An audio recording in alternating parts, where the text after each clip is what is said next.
Welcome to Big Bend National Park, and in this video I'm going to be taking you all around the national park. For a couple of days we're going to be staying inside the park, and I hope to bring you to all the various areas of this national park.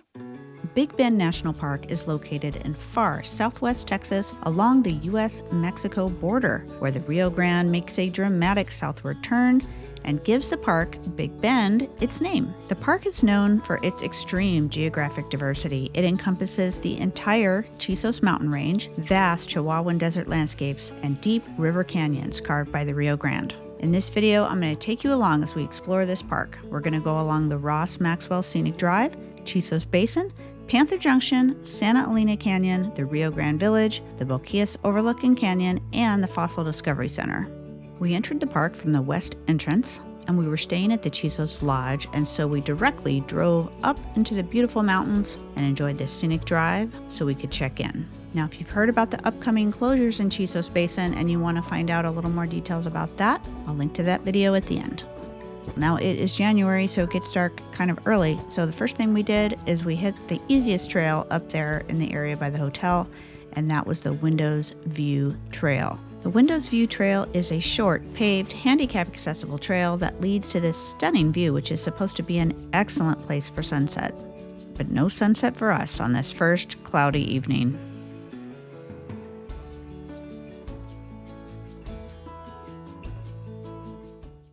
Look what we have here, quite a bit of fog and a little bit of rain this morning. Now we were thinking of showing you guys the Lost Mine Trail. Now that's the most popular trail in the park, and it's very easily accessible from up here in Chisos Basin. And given the weather conditions, we're definitely skipping that for now. We have a lot of area to cover on the park, and so we'll see if later today or tomorrow we get a chance to do that. So we're going to stop in at the Panther Junction Visitor Center, talk to the rangers, find out what's expected. Here it's January, and there's some surrounding areas that are expecting snow, so we want to see what to expect in this area today. Crazy weather we're having. We've got a moody scene this morning here in Chisos Basin. The fog is clearing up pretty quickly. Now, Panther Junction is considered the headquarters for the park. They've got a nice store here, they've got restrooms, and they do have a gas station. Now note, this is the only gas station in the national park. And now we set off on a mission to see Santa Elena Canyon, no matter what the weather. The Maxwell Scenic Drive is the most popular drive in the park. It's a 30-mile paved road through various types of scenery, scenic lookouts, historic homesteads, and hiking trails. Unfortunately, we were there on a cloudy, rainy day, so the views weren't all that they could be. We even went over a really foggy mountain pass, headed down to much lower elevations. And I was stunned at the shocking cliffs on the other side of the river over in Mexico. So as you can see, based on the drive, we brought a lot of rain with us. It's kind of been like a drizzle, but there are a lot of low spots on the road. It's totally fine right now. I'm just saying, if there's heavy rain in the area, you know, you're going to want to keep that in mind. So I'm glad we're coming all the way to the end of the trail to see Santa Elena Canyon first. Down at the bottom, then we're going to work our way back up. But you can tell that in heavy rains that a lot of these low spots will flood. The mud is very deep here. All right, well, pretty deep mud getting across. We sucked it up and got our shoes really dirty so we can go see the overlook. I didn't want to miss this. Just be prepared. If it's rainy, you're going to want to bring a change of shoes.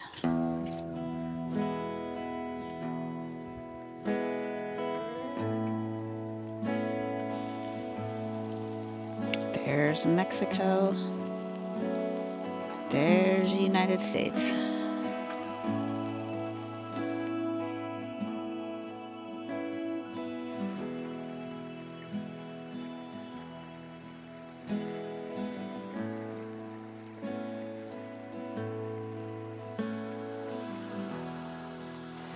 We braved the mud and we made it down here. So the sloppy mud was right there at the entrance. Once you get past, there's a little bit of wood paving the path, and then it gets more sandy, more compact down here by the water. So we are standing right here at the border of the United States and Mexico, and it is stunning no matter what the weather. Now there's a trail that goes right up those rocks to see a little bit of the view on the river. So I'm honestly not sure how people get to that trail. Maybe they have to cross. Looks like I don't even see the trailhead. So I'm not sure, but I know that I'm not going to be crossing the water today. I'm not prepared. I almost didn't cross the mud. Woo! It's still pretty muddy down here. So I see the path up there on the hill, but there's a river before we get there. So I don't think we're going to be able to cross that today. And basically you can just hike into the canyon just a little bit on the US side and look at the river. So that's what to expect here at the very end of the road at Santa Elena Canyon. And now we're going to make the drive back and try to see all the historic stops along the way, along that scenic drive. One stop we blew right by on the way to Santa Elena Canyon is the Lookout. This is a great place to stop before you get there so you can see where you're headed.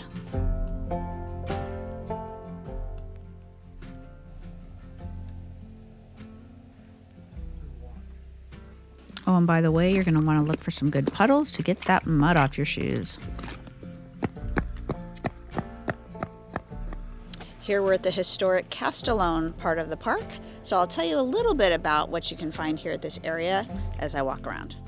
This remote outpost began as a Mexican farming settlement. It later became a U.S. Army camp during the Mexican Revolution before it evolved into a thriving agricultural community. There are several historic structures in this area. On certain days, I would say that this house here should be open because the sign says like no pets, no food or drink, but right now the doors are locked. So we're striking out today. Next up is the Mule Ears Scenic View, which is normally a wonderful photo spot, but we couldn't see any ears on the day we visited. There's also the Homer Wilson Historic Site. Now you can see this old historic property down the hill. You have to hike down in there to take a closer look. And given the amount of things we wanted to see today, we skipped that hike. I would plan on allowing about a half day to see all these stops. And now we drive to the other side of the park, heading towards Rio Grande Village.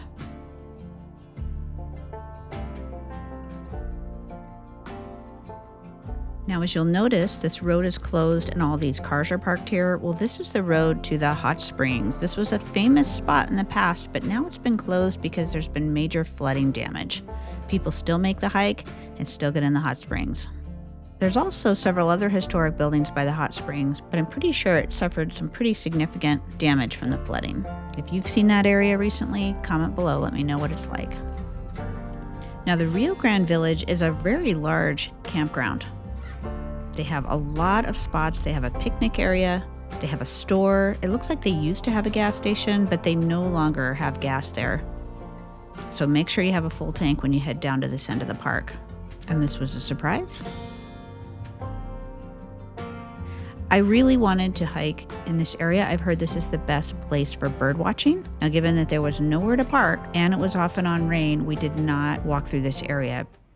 Next, we're approaching the area of Boquillas. Boquillas is this little town in Mexico that's right across the river. There is an official border crossing here, and you do need to bring your passport if you plan on going across. It's ran by the Border Patrol in cooperation with the National Park Service, and you can go over across the river and get a bite to eat in Boquillas. This is something we did not do during our stay, but this is the road you take down to the Border Patrol area. We headed over to the Boquillas Overlook, which is just a little further down the road.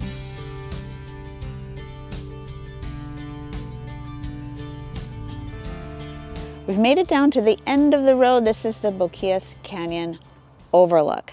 It's the very south end on this portion of the park right here.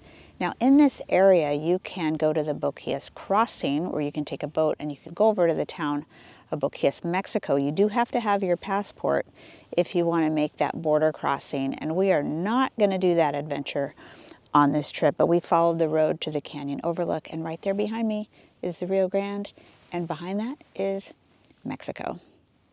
Now, it caught me by surprise, all these trinkets. I thought it was some sort of a memorial, but it says it's Mexican, like souvenirs for sale. There's nobody around, so they're somewhere, I guess, trying to sell their goods here as well. This is showing Boquillas Canyon and these massive cliffs here of the Sierra del Carmen. And it says that the Rio Grande basically carved a gorge 1,300 feet directly through this area. Now, as we're driving down here, there's another mountain range even behind this that is even taller. And I'd love to try to catch it from a Google Earth perspective. It's just striking from our ground level as you're driving down here, just how tall it really is.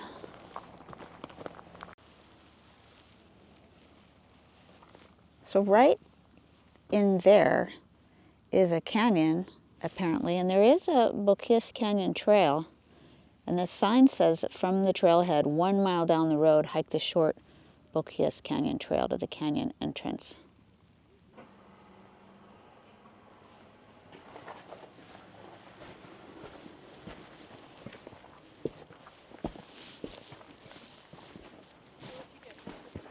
Oh, more trinkets for sale.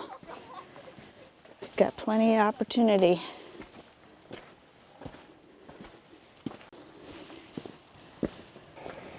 Curiosity got the best of us, so we did decide to come down Boquillas Canyon Trail. So you go up this hill, there's beautiful views. It's got a mule, mule poop. Gotta watch your step on the trail. Hola!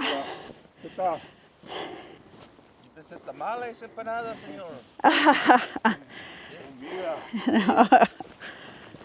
These two bags, the tamales, y nomás tamales. $10 a bag. Very nice. I didn't even bring any money, but thank you. Dinero. You got any money in your car? No. Gracias. Okay. Thank you. Yeah.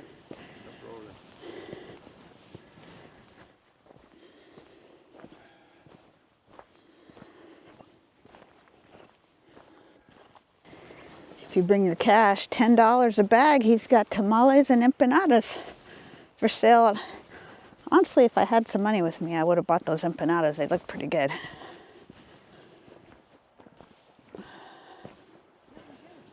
Oh, here we go. The river curves around. Oh, there's somebody else waiting to give horse rides here.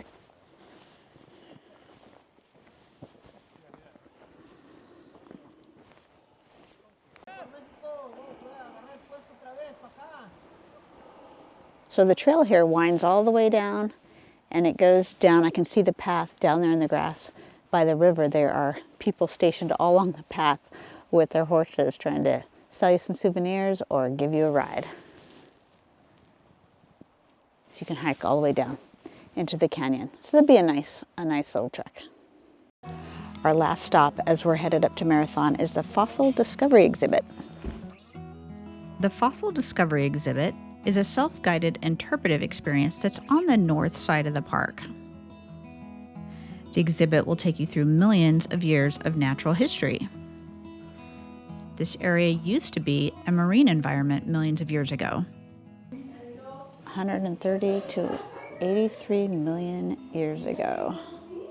The world was warm and tropical, and all of western Texas was at the bottom of a shallow sea. Look at that. That's what it used to look like. That's fascinating. That's what North America looked like. 80 million years ago, this dinosaur was the predator here at Big Bend. So there were fossils found in Big Bend National Park. Talked about how they had to encase it in plaster and then use a helicopter to lift it out safely. and they got moved to Dallas.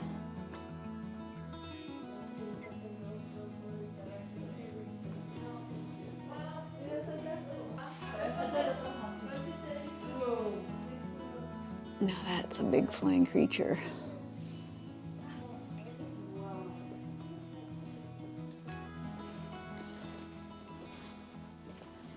All right, we're gonna go see the view from the top of the hill. So in this very spot in the mid-1950s, Dr. John Wilson discovered a 54-million-year-old fossils in the rocks, turtles, ancient horses, and herbivorous mammals called pantodonts. Now, I guess there was a small exhibit here until 1990, but somebody tried to steal the fossils. After the theft attempt, they have replaced the real fossils with replicas. Unfortunately, our people cannot be trusted. A volcanic landscape. So this was a Chisos Mountain volcano in the past. And unfortunately, there's too many clouds. You can't even see the mountains right now.